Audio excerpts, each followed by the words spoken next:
인권위원회 관할 범위가 워낙 넓고요. 네. 어려운 자리라서 인권위원장 가시는 분마다 인권위원 직원들한테 호응을 못 받는 것 같아요. 근데 최영애 위원장님은 인권위 출신이고 서울 인권위원장도 하시고 그래서 굉장히 그러지 않을 것이다 그랬는데 아까 뭐 맹성규 의원이나 이동섭 의원 얘기하시는 거 보니까 상당히 의외네요.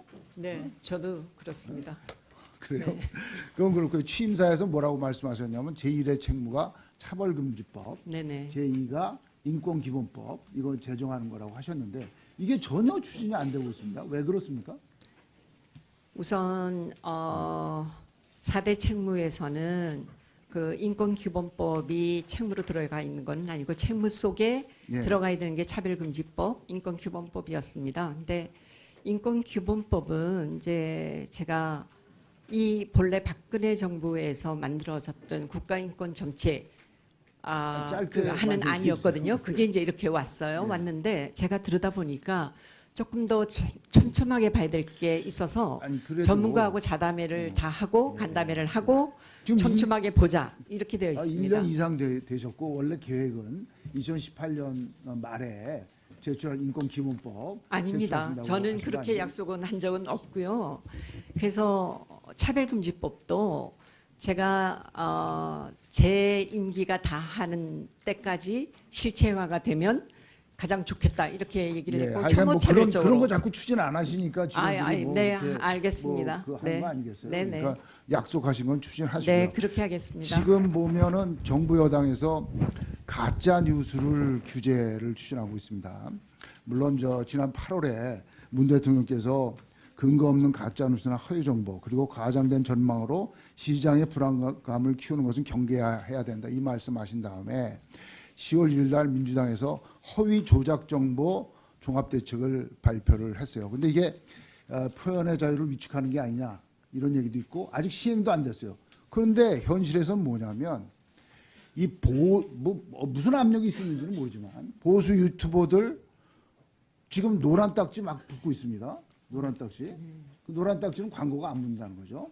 구글 코리아에서 그렇게 했겠지만 왜냐하면 허위 조작 정보 여당의 종합대책에 보면 유튜브 등 해외 플랫폼 사업자가 제대로 못 고르면 매출의 10% 정도의 과징금을 한다. 뭐 이런 조항이 있어요.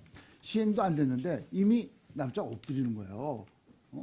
그러면 이게 기준이 뭐냐는 거죠. 저도 지난번에 그 드루킹 사태 때 보면 그 허위 조작 정보가 나쁘고 SNS상의 가짜 뉴스가 이거 되는 것은 진짜 옳지 못하다는 공감대는 있어요. 공감대는 있지만 이게 정부 여당에서 무슨 기준을 정한다든지 그래가지고 규제를 한다든지 또는 각 기업위에서 자기네들이 알아서 한다든지 이 정부 눈치 보고서 그런 것들은 잘못된다는 것이죠. 제가 보는 가짜 뉴스 말씀드리겠습니다. PT 올려보세요. 이게 대통령 기록한 건립에 대해서 대통령이 건립 지시도 않고 뭐 해당 뉴스를 보고 당혹스럽다고 발표를 했는데 대통령 주재한 국무회의에서 심의 의결된 거예요. 이것도 이 언론 보도도 가짜 뉴스죠. 그런 기준으로 따지면 다음 보세요.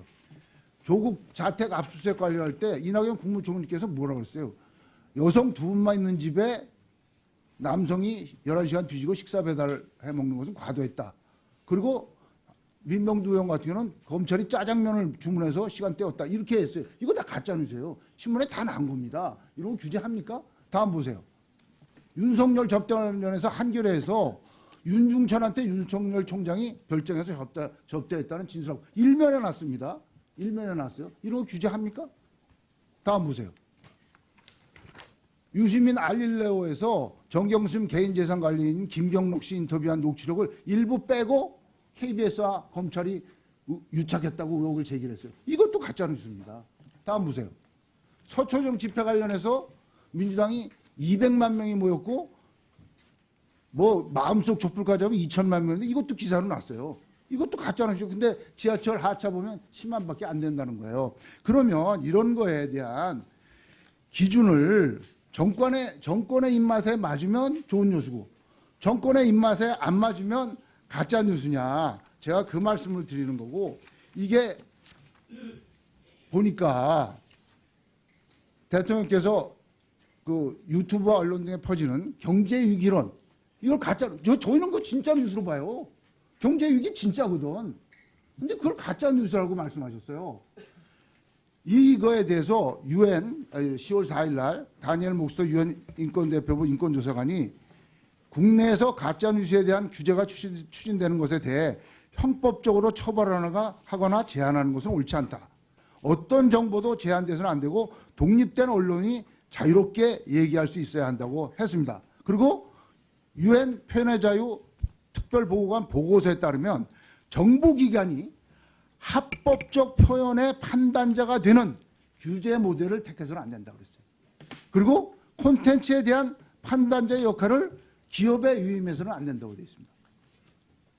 그런데 지금 정부 여당에서 10월 1일 날 그 발표한 허위 조작 정보 종합 대책은 표현 판단 여부에 정부가 개입하는 겁니다.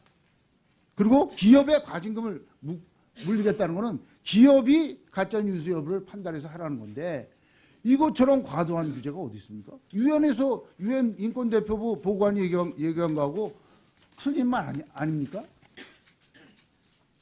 이거 옳다고 생각하세요? 인권 입장에서 한마디 해주세요. 나중에 해주시고요. 네네. 예. 30초밖에 안 남았기 네네. 때문에 이제 인권위 공고사항 중에 제가 좀 그 반대 의견을 갖는 게 공무원의 정치 참여를 허용하라고 그런 거 있어요. 그 다음에 국가보안법 7조를 폐지하라고 합니다. 공무원의 정치 참여 이번에 인원고등학교에서도 봤겠지만요. 이것 모든 부처가 반대하는 거고 현 헌법재판소도 이거는 잘못했다고 하는 거예요. 그 다음에 우리 인권 그 사냥 공무하는 거, 김정은 사냥 공무하는 거, 국가보안법 7조입니다. 사냥 공무. 네네. 이거 이 상황에 대해서 요새 뭐 이거 하니까 무슨 백두침성위원회, 뭐 위인마저 환영단, 뭐 대학생 증거나 가지각색으로 찬양 공부해요. 이거 인권이 권고가 있어서 이런 거 아닙니까? 근데 헌재에서는 이거 찬양 공부죄 처벌하는 거 합헌이라고 하는 거거든요. 여기에 대한 국가인권위원회 입장도 나서. 아까 가짜뉴스 주제. 네네네네. 가짜 뉴스는 어쨌든 저는 있어서는 안 된다고 생각을 합니다. 이쪽이든 저쪽이든.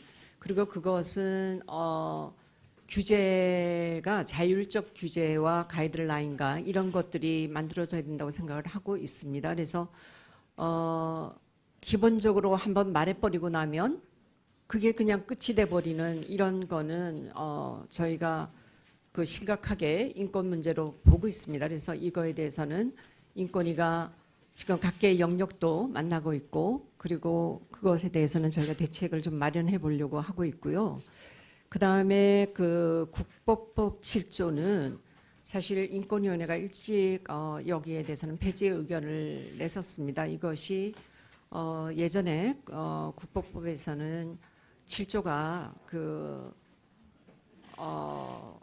많은 학생들이 이제 잡혀가거나 뭐 이런 것들로 많이 되는 이런 사례들이 있어서 저희가 했었고요. 이번 거에서는 저는 모든 것이 여기에서 그 판단하는 기준이 헌재는 지금 모해서 이것을 그 헌법에 합치하지 않는다고 발시한 바가 있습니다. 인권위원회에서는 어쨌든 이 부분에 대해서 위원님이 말씀하시는 염려 이제 이것들을 담아서 검토를 하고 의견을 좀 보내드리겠습니다. 제가 이 자료를 여러 가지가 있어서 이렇게 막 이제 봐서 그래도 되겠습니까, 위원님? 네네. 그것도 인권위가 전적으로 다 허용하라고 한 입장은 아닙니다. 지금 너무 제한적으로 가는 것에 대해서는 이거는 저희가 한 게 아니고 유엔에서도 계속적으로 이제 권고가 오는 거여서 그 의견을 담아서 저희가 그러한 권고를 하게 되었습니다. 네. 네, 위원장님 그 질문에 대한 답변을